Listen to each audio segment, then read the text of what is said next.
हमारे पास कोई एक लॉन्ग टर्म रोड मैप अभी तक नहीं आया जिसको हम ये समझ सकें कि अगर आज से 5 साल के बाद हमने होना है तो कहाँ पे होना है।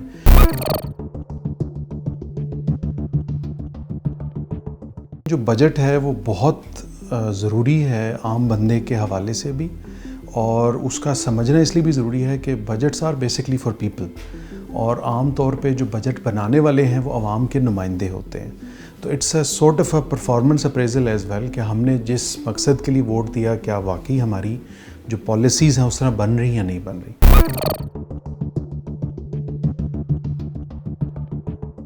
आम बंदे का जो डायरेक्ट कंसर्न है वो दो होता है, एक है उसके रोज़गार के हवाले से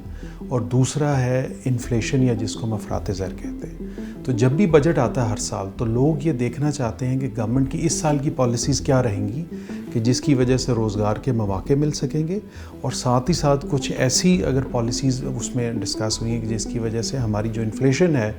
चाहे वो एडमिनिस्ट्रेटिव कंट्रोल के हवाले से हो या अननेसेसरी गवर्नमेंट के एक्सपेंडिचर्स की वजह से हो रही है, तो क्या उसको उन्होंने मैनेज करने की कोशिश की है या नहीं की है। तो आम तौर पर ये जो बजट है ना सिर्फ एक इन्वेस्टमेंट या बिज़नेस के पर्सपेक्टिव में देखा जाता है, लेकिन इसमें साथ ही साथ आम बंदे के लिए भी बहुत इन्फॉर्मेशन मौजूद है।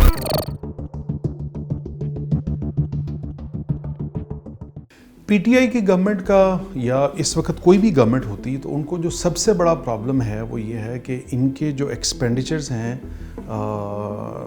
जैसे आपके इंटरेस्ट रिलेटेड एक्सपेंडिचर्स हैं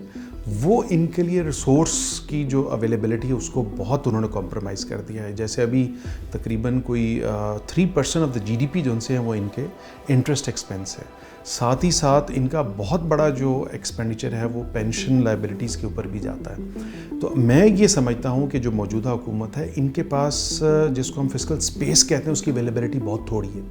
लेकिन हम इसको ये उज़र नहीं समझ सकते कि इन्होंने आगे नहीं मूव करना या इसको अच्छा इम्प्रूव नहीं करना, because that's why the people have voted them.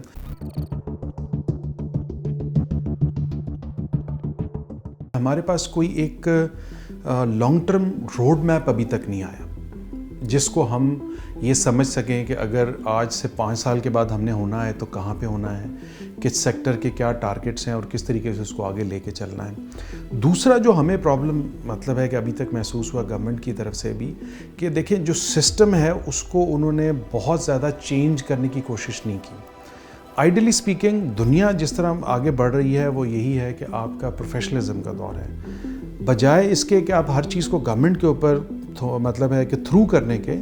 बहुत सारी ऐसे पोटेंशियल एवेन्यूज़ हैं कि जहाँ पे जैसे पब्लिक प्राइवेट पार्टनरशिप्स मौजूद हैं, आपके पास ऐसी कम्युनिटी बेस्ड ऑर्गेनाइजेशंस मौजूद हैं कि जो आपके साथ सोशल सेक्टर में आपको साथ लेके चलने के लिए तैयार हैं। और जो सबसे बड़ी कमी अभी तक महसूस की जाती है वो आपका डिसेंट्रलाइज सेटअप था या जो लोकल गवर्नमेंट्स हैं कि जिसके ऊपर इन्होंने बहुत ज़्यादा काम भी किया था केपीके में अपनी अर्ली टेन्योर में, और यहाँ पर भी कहा था कि हम करेंगे, वो अभी तक मिसिंग है।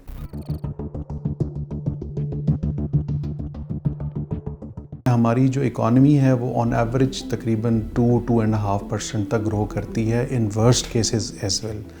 लास्ट ईयर क्योंकि हमारा पेंडेमिक था तो we had a negative growth rate. तो आप ये समझ लें कि इस साल का ये जो हमारा ग्रोथ रेट है इसमें ना सिर्फ इस साल की एडिटिविटी है, plus it's a kind of a V shape recovery के जो हम देख रहे हैं इकॉनमी के अंदर, and it's a balanced growth. इसमें आपकी लार्ज स्केल मैन्युफैक्चरिंग ने भी कंट्रीब्यूट किया है, सर्विसेज सेक्टर भी है, और सर्विसेज के अंदर wholesale and retail trade somehow has really perform well. और एग्रीकल्चर की जो क्रॉप्स हैं उनकी जब हमने क्वांटिफिकेशन देखी है तब unexpectedly they are very also very good.